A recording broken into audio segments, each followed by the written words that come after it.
पौराणिक काळातील 11 प्रसिद्ध शाप आणि त्यामागील कथा. चला तर मित्रांनो, आजच्या व्हिडिओला आपण सुरुवात करूया. नंबर 1. युधिष्ठिराचा स्त्रियांना शाप. महाभारताच्या शांतीपर्वानुसार युद्ध संपल्यानंतर जेव्हा कुंतीने युधिष्ठिरला कर्ण आपला मोठा भाऊ असल्याचे सांगितले, तेव्हा पांडवांना खूप वाईट वाटले. त्यानंतर युधिष्ठिराने सुद्धा कर्णाचा विधीनुसार अंत्यसंस्कार केला. जेव्हा माता कुंतीने कर्णाच्या जन्माचे रहस्य पांडवांना सांगितले, तेव्हा युधिष्ठिरने दुःखाने संपूर्ण स्त्री जातीला शाप दिला. तो शाप असा होता की आतापासून कोणतीही स्त्री कोणतीच गोष्ट गुप्त ठेवू शकणार नाही. नंबर 2. मांडव्य ऋषींचा राजाला शाप. महाभारतानुसार मांडव्य नावाचा एक ऋषी होते. राजाने चुकून त्यांना चोरीचा दोषी ठरवले आणि त्यांना वधस्तंभावर खिळण्याची शिक्षा दिली. काही दिवस वधस्तंभावर खिळल्यानंतर सुद्धा तो मरण पावला नाही. तेव्हा राजाला आपली चूक समजली आणि त्याने मांडव्य ऋषींची क्षमा मागून त्यांना सोडून दिले. तेव्हा ऋषींनी राजाकडे जाऊन विचारले की माझ्या आयुष्यात असा कोणता गुन्हा केला आहे की मला अशा खोट्या आरोपाची शिक्षा झाली. तेव्हा राजांनी सांगितले की तू 12 वर्षाचा असताना प्राण्याला काटा टोचला होतास, त्यामुळे तुला हा त्रास सहन करावा लागला.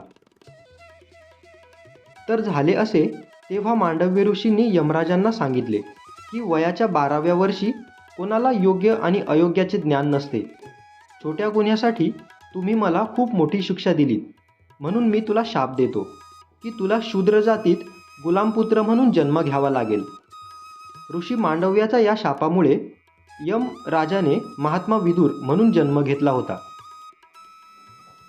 नंबर 3. रावणाला नंदीचा शाप.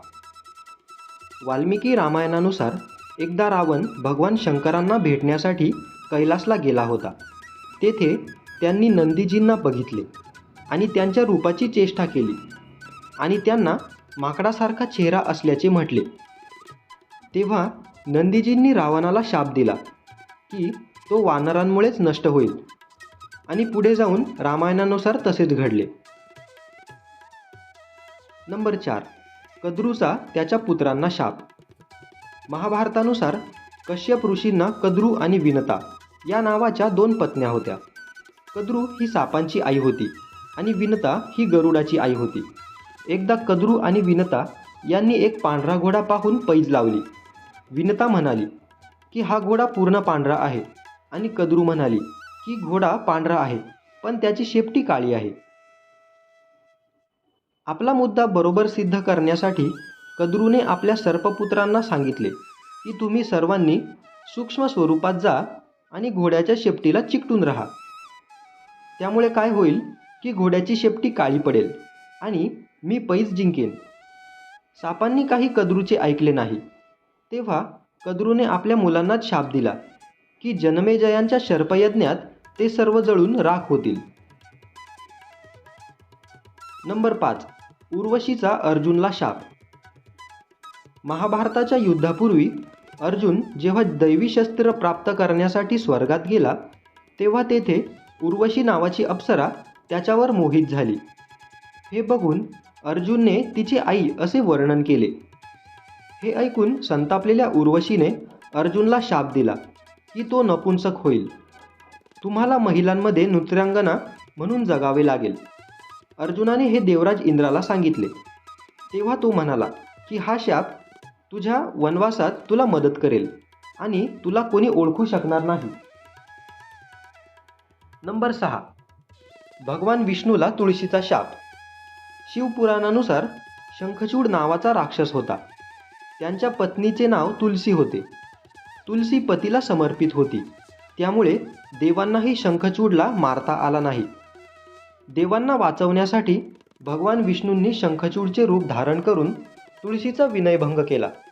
तेव्हा भगवान शंकरांनी शंखचूड मारला. जेव्हा तुलसीला हे समजले, तेव्हा तिने भगवान विष्णूला दगड बनण्याचा शाप दिला. याच शापामुळे भगवान विष्णूची शालिग्राम शिलेच्या रूपात पूजा केली जाते. नंबर 7. शृंगी ऋषींचा परीक्षितला शाप.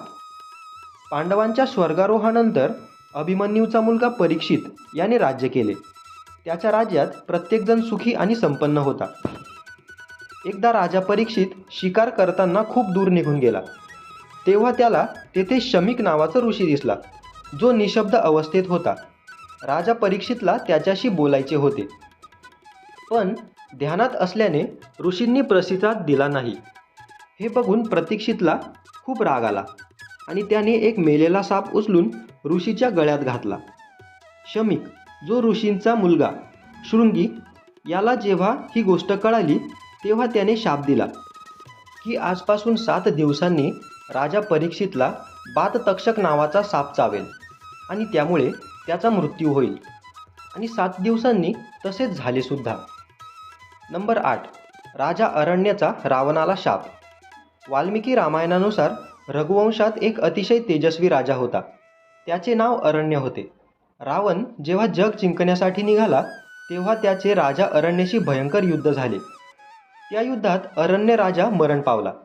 मरण्यापूर्वी त्याने रावणाला शाप दिला की त्याचाच वंशात जन्मलेल्या तरुण त्याच्या मृत्यूचे कारण बनेल. तर भगवान श्रीरामांनी त्यांच्या वंशात जन्म घेतला आणि रावणाचा वध केला. नंबर 9. परशुरामाचा कर्णाला शाप. महाभारतानुसार परशुराम हा भगवान विष्णूचा अवतार होता. सूर्यपुत्र कर्ण हा त्याचा शिष्य होता. कर्णाने परशुरामाला ब्राह्मण म्हणून ओळख करून दिली. एकदा भगवान परशुराम कर्णाच्या मांडीवर डोके ठेवून झोपले होते. तेव्हा कर्णाला एक भयानक विंचवाने चावा घेतला. गुरूंच्या झोपेत कोणताही अडथळा येऊ नये असा विचार करून कर्ण वेदना सहन करत राहिला, पण त्याने परशुरामाला झोपेतून उठवले नाही. थोड्याच वेळाने झोपेतून जागे झाल्यावर परशुरामांनी हे बघितले. तेव्हा कर्ण हा ब्राह्मण नसून क्षत्रिय असल्याचे त्यांना समजले. तेव्हा रागाच्या भरात परशुरामाने कर्णाला शाप दिला की जेव्हा त्याला त्याची सर्वात जास्त गरज भासेल तेव्हा तो त्याने शिकवलेल्या शस्त्रास्त्रांचे ज्ञान विसरून जाईल. आणि युद्धभूमीत तसेच झाले. नंबर 10.